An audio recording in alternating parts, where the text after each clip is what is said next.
Super ওভারে super Delhi, ছক্কায় match শেষ করলেন স্টাবস। জয়ের জন্য সুপার ওভারে দিল্লি ক্যাপিটালসের দরকার ছিল 12 রান।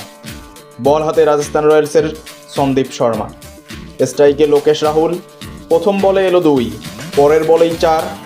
ওভারের প্রথম 2 বলে অর্ধেক রান উঠে যাওয়া মানে চাপ কমে গেছে অনেকটাই। তৃতীয় বলে রাহুল সিঙ্গেল নিলে চতুর্থ বলে স্ট্রাইক নেন ক্রিস্টিয়ান স্টাবস। দক্ষিণ আফ্রিকার এই ব্যাটসম্যান সময় নিলেন না একদমই। সন্দীপের অফ স্টাম্পের বাইরের স্লোয়ার ডেলিভারি টেনে এনে উড়িয়ে দিলেন মিড উইকেট গ্যালারিতে।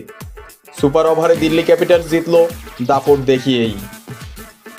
ম্যাচ সুপার ওভারে গেলে দিল্লির জয় পাওয়াটা এখন সাধারণ ঘটনা। আজকের আগে আইপিএলে 14টি ম্যাচ সুপার ওভারে গড়িয়েছে দিল্লি ক্যাপিটালস, 3টি খেলে 3টিতেই জিতেছিল। সেই ধারায় বজায় থাকলো আজও। নিজেদের চতুর্থ ওভারে দিল্লি ডেয়ারডেভিলসের একবার খেলেও ফেলেছে। স্টার্কের ওভারের ম্যাচের গতিপথ পাল্টে দিয়েছে। মিচেল স্টার্কের ওভারই ম্যাচের গতিপথ পাল্টে দিয়েছিল। আজকের অরুণ জেটলি স্টেডিয়ামে ম্যাচটিতে দিল্লি ক্যাপিটালস খেলা সুপার ওভারে নিয়ে যায় মিচেল স্টার্কের সৌজন্যে। প্রথমে ব্যাট করে দিল্লি তুলেছিল 5 উইকেটে 188 রান।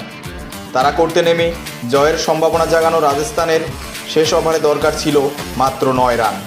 বোলিং করতে গিয়ে স্টার্ক প্রথম 4 বল দিয়ে ফেলেন মাত্র 6 রান।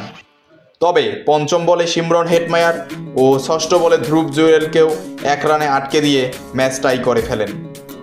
এরপর খেলা সুপার ওভারে গড়ালে সেখানে বল হাতে 11 রানও দেন স্টার্ক। পরপর 2 রান আউটে রাজস্থান থেকে যায় 5 বলেই। এরপর তাড়াহুড়া করে নামে সন্দীপের বলে রাহুল ও স্টার্কের দাপুটে ব্যাটিং। রাজস্থানের বিপক্ষে সুপার ওভারের জয়ে পয়েন্ট তালিকার শীর্ষে উঠে গেছে দিল্লি ক্যাপিটালস। 6 ম্যাচে 10 পয়েন্ট দলটি। দ্বিতীয় স্থানে থাকা গুজরাট টাইটান্সের পয়েন্ট 6 ম্যাচে 8। রাজস্থান রয়্যালস 7 ম্যাচে 4 পয়েন্ট, 7 নম্বরে রয়েছে তারা। তো বন্ধুরা, আপনাদের এই ধরনের ভিডিও যদি ভালো লেগে থাকে তো অবশ্যই ভিডিওটি লাইক, কমেন্ট এবং শেয়ার করতে ভুলবেন না এবং অবশ্যই চ্যানেলটি সাবস্ক্রাইব করবেন।